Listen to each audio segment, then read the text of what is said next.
On parle beaucoup du maintien à domicile des personnes âgées, mais je pense que c'est essentiel de comprendre pourquoi les gens ils veulent rester chez eux.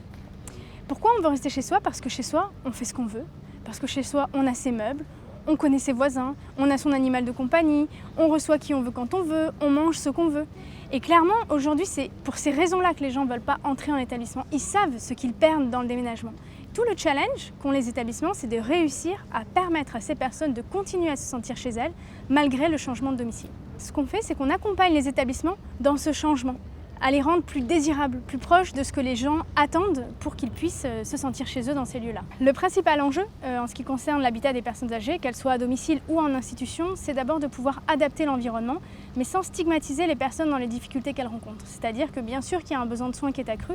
mais c'est pas pour ça qu'on doit transformer les lieux en un hôpital. Il faut vraiment qu'on reste dans des codes très domestiques, comme à la maison, pour qu'elles puissent se l'approprier malgré l'avancée en âge. Pour donner un exemple concret en établissement, par exemple, ce qui sanitarise entre guillemets vraiment l'espace, c'est le sol qui a de la couleur, tous les chariots, tous ces marqueurs très sanitaires, la table adaptable ou le bandeau de lumière au-dessus du lit, voire même un lit médicalisé simple. Donc c'est vraiment en jouant sur toutes ces choses, les couleurs, les matières, la texture, le mobilier, qu'on peut créer des environnements beaucoup plus domestiques. Ce qu'on essaye de faire, pour donner un exemple concret, c'est d'avoir des sols plutôt de type parquet,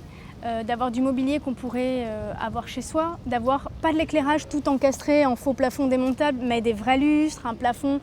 plutôt fixe, voilà, donc des choses que les gens pourraient mettre chez eux. Toutes les études qui ont été menées ces dernières années montrent que quand on est dans des environnements qui sont plus familiers, comme à la maison, on a vraiment des diminutions des troubles des comportements sur les personnes qui ont des troubles cognitifs, on a une amélioration de la qualité des relations avec les familles, et même pour les professionnels, ça a des impacts très positifs parce que ça les valorise, ça change un peu la façon de travailler et elles y trouvent beaucoup plus de sens. Il y a un risque, en tout cas il y a une tentation qui est assez grande de se dire faisons tout ça bien joli, mettons du parquet, des lumières, du beau mobilier, mais si ça continue à fonctionner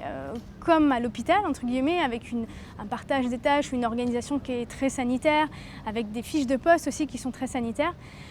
clairement, nous on pense qu'on n'atteint pas l'objectif, d'abord parce que ça ne va pas changer l'expérience de vie des personnes, ça va juste sans doute leur faire croire qu'elles seront bien ici, et d'avoir un peu un grand décalage entre les attentes du départ et ce qu'elles vont avoir à vivre à la fin. Donc l'enjeu, il est culturel. Il faut changer le paradigme d'accompagnement, les façons de travailler, et l'environnement, il vient seulement en support à ça. Ça ne se suffit pas à lui-même.